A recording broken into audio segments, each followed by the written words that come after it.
Good morning, good morning. It's 11:30 Eastern Time and that means it's time for another episode of First Chapter Fun. Welcome, welcome. It's the weekend. We got here. We made it. Welcome Amanda. Amanda's just joined on Instagram Live. So good morning Jennifer. This is the place where I am recording, or reading I should say, and recording the first chapter of a book every day until early May, and there are some plans for beyond that, but I won't tell you about those yet. So this is where I broadcast on Instagram Live down here and on Facebook Live up here. Good morning Ali, who has joined us on Facebook. This is lovely, and we have JT Thomas and Carla up on Facebook. This is lovely. Good morning. How was your week? We made it. We made it to the weekend. Although I think I've said this before, as far as I'm concerned, the days seem to blend. They're all the same, and I'm in the middle of editing my 5th book, and yeah, when I'm at the final editing stages, all bets are off, and I have no idea what day it is. Jennifer just said that she likes the copy of It and the bookshelf behind me. Yes, it's right there. It's that one of my boys said, let's put some stuff in the background and see if people notice. And you did. So that's wonderful. So good morning, Era. Good morning, Kaylee and Glennie from San Diego. And Vivian Meyer has just joined on Facebook. And it will be from her book, or it is actually from her book that I am reading today. So let me show you Vivian's novel. It is called Road Warrior. Try and get rid of the glare for you. There you go. Good morning, Dale. Now, Road Warrior, as you can see from the CN Tower, that's the CN Tower in the background there, is set in Toronto. So I'm going to share a fun fact with you. Well, I don't know if it'll be a fun fact. You can decide whether it's a fun fact or not. But some people have asked me with my novels if I have or if I will set them in Toronto, or in Canada at least. And so far I haven't. None of my books are set in Toronto. My very first one was partially set in Canada, but then we decided to move those chapters to Chicago. Why? Well, it's a commercial decision. And actually my books, where the stories take place doesn't really matter, the geography of them, because they could happen, because I write twisted tales of twisted families, they could actually happen anywhere. But I'm always delighted to find books and introduce books that are set in my adopted country, because I'm not Canadian. Well, I am Canadian, but not originally, you can probably tell. So this is the one I'm going to read to you today. So as always, I will save these videos. I will save it on Facebook.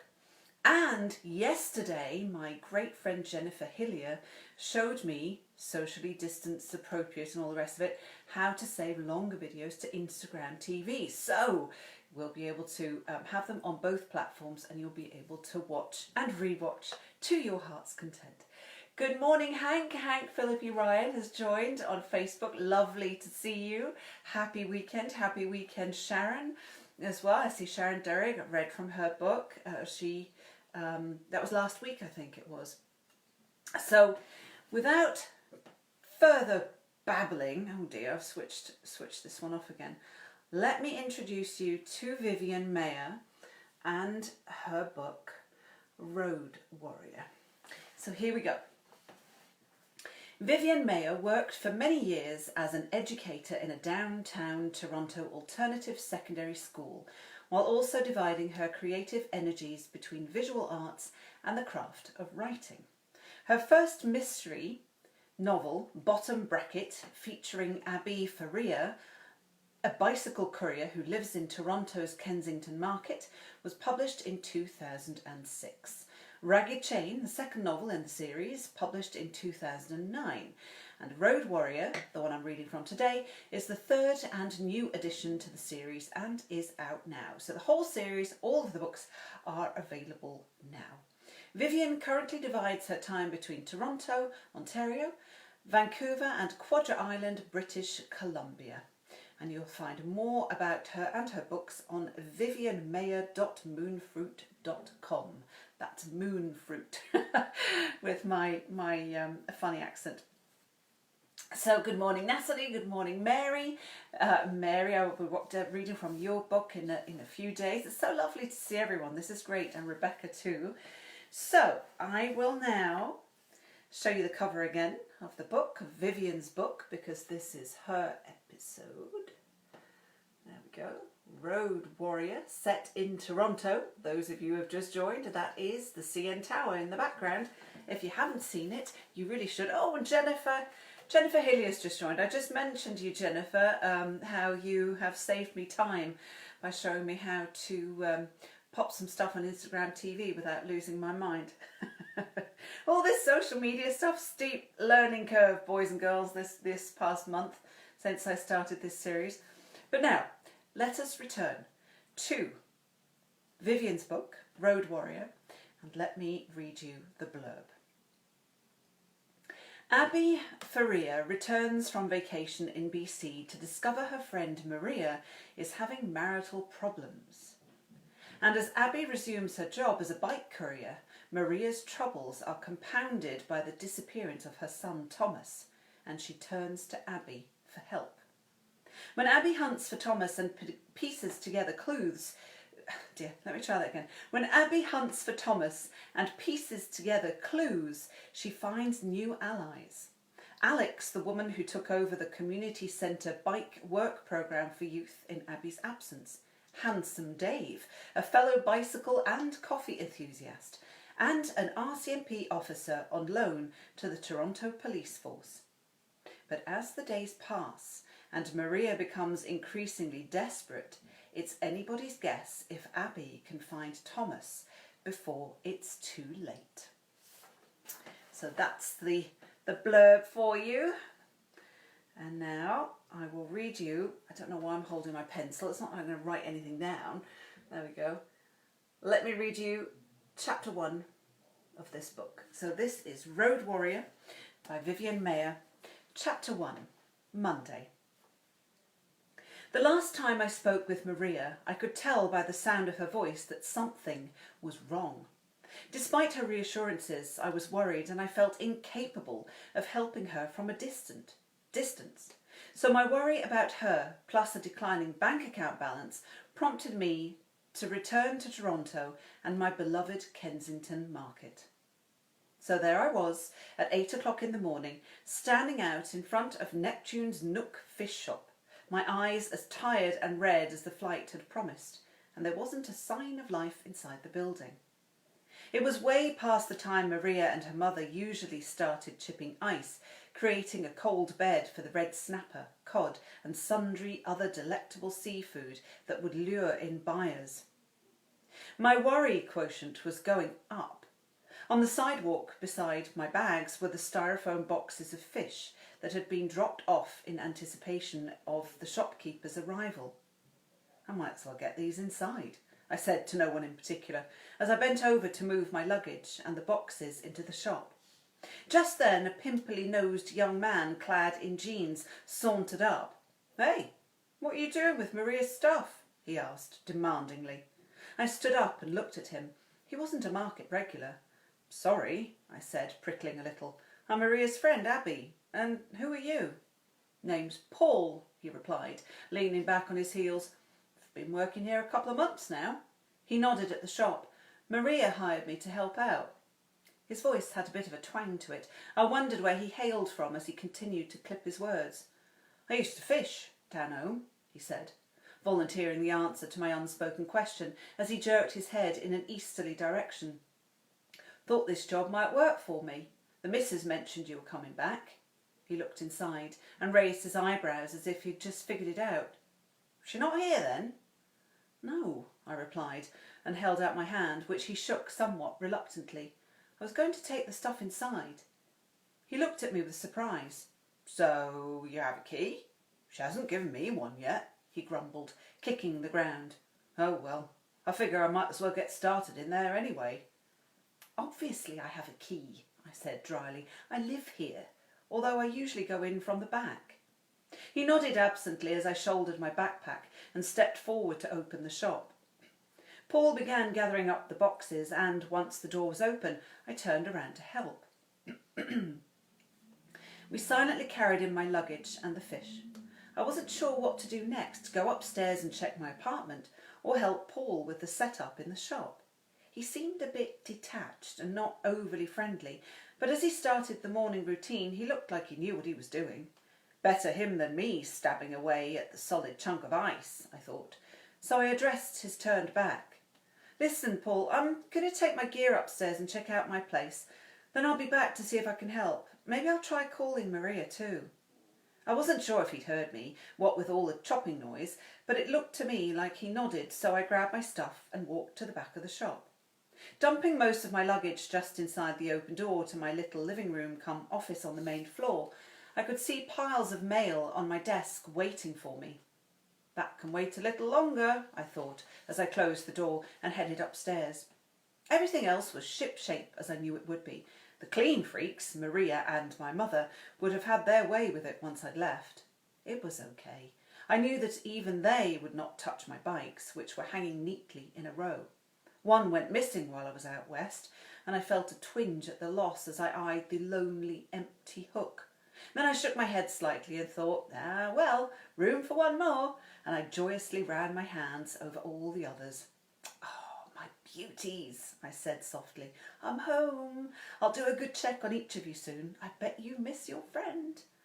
I nodded at the empty hook, as much as I miss Sonny.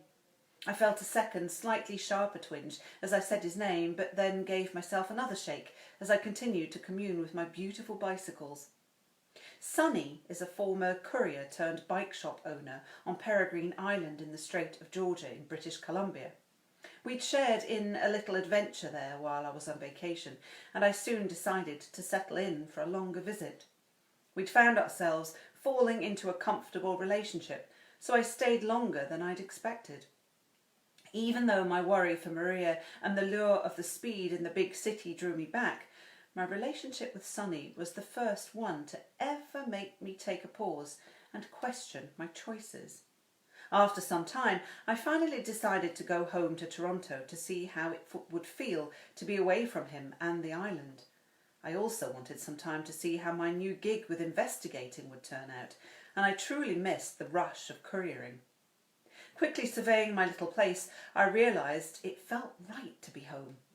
Maria's absence from the shop was unusual, so talking to her was my first priority, but I still couldn't wait to get back on the road. Maria was my idol. We have always been very different, but we've been friends since we were children in Little Portugal, not far from Kensington Market in downtown Toronto. She was steadfast, beautiful and settled, all the things I was not. It was like she was the complement to me. I could be the reckless, carefree and speedy one as long as Maria held up the other side. She used to be the yin to my yang. She was the one with the perfect marriage to Frank, her childhood sweetheart, 2 wonderful children and the nice house in Mississauga. And now, what was going on? Where was she? I was startled by the sound of a knock at the door, but relieved when it opened and there, finally, stood Maria. But she didn't look like her old self at all. I could only take in her eyes, overly bright from recent tears, and the deep worry lines on her forehead before she rushed forward. "Abby, you're home," she said, enveloping me in a big hug. "Hey, Maria." I returned the hug twofold, and then we held each other at arm's length.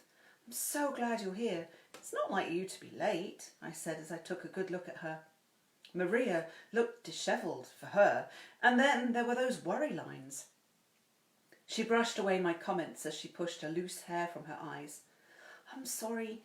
Things are a bit rushed these days. Frank's on shift work, the kids are acting out, and my mother's on holiday." I opened my mouth in awe. "Irene? On holiday?"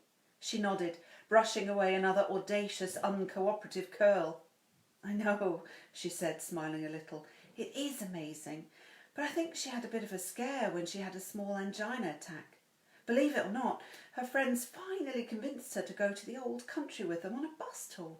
I'm glad she went, but I'm feeling her absence and the customers miss being bullied by her." I smiled, willing myself to believe that that was all there was wrong. I decided, uncharacteristically, not to press Maria for a moment. "I see you have a new helper. I hope you don't mind that I let him fend for himself down there. I was going to help if you didn't show up." She smiled. "Thanks for all that," she said, letting go of my arms and walking toward the window. "Yes, Paul is capable, but doesn't talk much. I haven't decided if I trust him yet." She turned and frowned. "I don't know what's wrong with me. I don't know him, but usually I soften up faster than this." She walked back over to me, fingering one of the bikes as she looked into the distance. "One thing in his favour is that he seems good with the kids. They've only been around the shop a couple of times, but Thomas has taken to him completely. I remember how good you were to Anita right away, even when she was still a junkie." "I'm glad about that," she said. "Anita's special. We're lucky you found her cowering behind the store that night, the night Dan Burnett was killed. If you hadn't entrusted her to my care before you figured out what really happened, she might not have survived. Anyway," she said, coming up to me and giving me one more tight hug, "I'm so glad you're home. Do you really have to work today? Aren't you exhausted from your trip?" "Yes and yes, Maria," I said. "Thanks for reminding me. I'd better get moving. I'm behind already. I'll take it easy today, I promise. But we have to get together to talk more soon. I'm not so sure you've told me everything that's going on with you." Her eyes teared up and she shook her head in protest. Not now, Abby, please. I have to work." "No, it's okay. I'm not going to press you now unless you want to talk. I know we're both busy. I'm just so relieved to see you." Maria wiped the corners of her eyes with the side of her hand. "I love you, Abby," she said softly.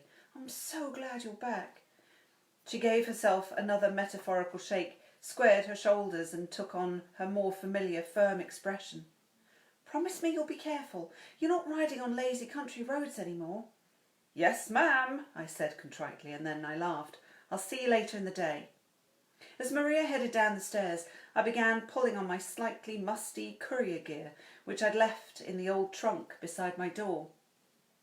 Grabbing my trusty Trek road bike, I headed down to make a quick call to the courier company and get at least to my route for the morning. As I bumped my way down, I felt a shiver of excitement for a little more than the sedate country roads, as Maria called them. Besides, there was a good chance that focusing on the traffic would keep my mind off both my faraway love and my stressed friend. I dug up my cell phone, which I mostly only use for the courier job, and quickly texted the office. The short break back from Jan, the dispatcher, read, "Decided to give you a break. Go for a ride. Get a coffee, as if you wouldn't anyway, LOL. First pick up 10 a.m. at CBC on John Street. Front desk. Delivery address on envelope. Text back when done. Oh yeah, welcome back." Prepared for work and now liberated for an hour and a half, I decided to take the dispatcher up on her offer and steal a quick ride to get the cobwebs out and to serve up as a warm-up for the day ahead. That was Road Warrior by Vivian Meyer. Let me show you that. There we go. Get my face out of the one on Instagram, Road Warrior. So this is the third in the trilogy, or in the series. I'm not sure if there will be more, actually. And I forgot to mention at the beginning, if you're watching this on Facebook, please, Vivian's here and watching too. I hope you enjoyed the reading of your chapter, Vivian. It's always so nerve-wracking to read for somebody else. Their words, my voice, you want to make sure you don't disappoint. But you can leave her comments on Instagram as well. I will share this one to my Instagram story and it'll be on my feed because I now know how to do that. Thank you to Jennifer Hillier for that. But please do leave comments for Vivian because authors always love to engage with readers and ask her about her process, ask her about writing stories set in Toronto, which are always fabulous to find. So I hope you enjoyed that chapter of First Chapter Fun. I'm really pleased to see so many of you join regularly. That's great. Please tell friends and family about this series. If you missed an episode, you can find them all on my Facebook, and I am now adding them to my Instagram, the backlog anyway, so you'll be able to watch them all and re-watch them again. So let me tell you a little bit about tomorrow. Tomorrow's book is called Behind Every Lie by Christina McDonald. And here is the cover. This is what I will be reading from today at 11:30 a.m. Eastern Time, right here on Facebook Live and Instagram Live, because, you know, living on the edge, and we might as well broadcast simultaneously because, what the heck. So I hope you enjoyed this episode. I hope you have a spectacular Saturday. It's gorgeous weather here. Maybe good for an isolated, socially distant walk. But whatever you do, please, as always, stay safe, stay kind, and I'll see you tomorrow. Bye for now, and thanks for watching.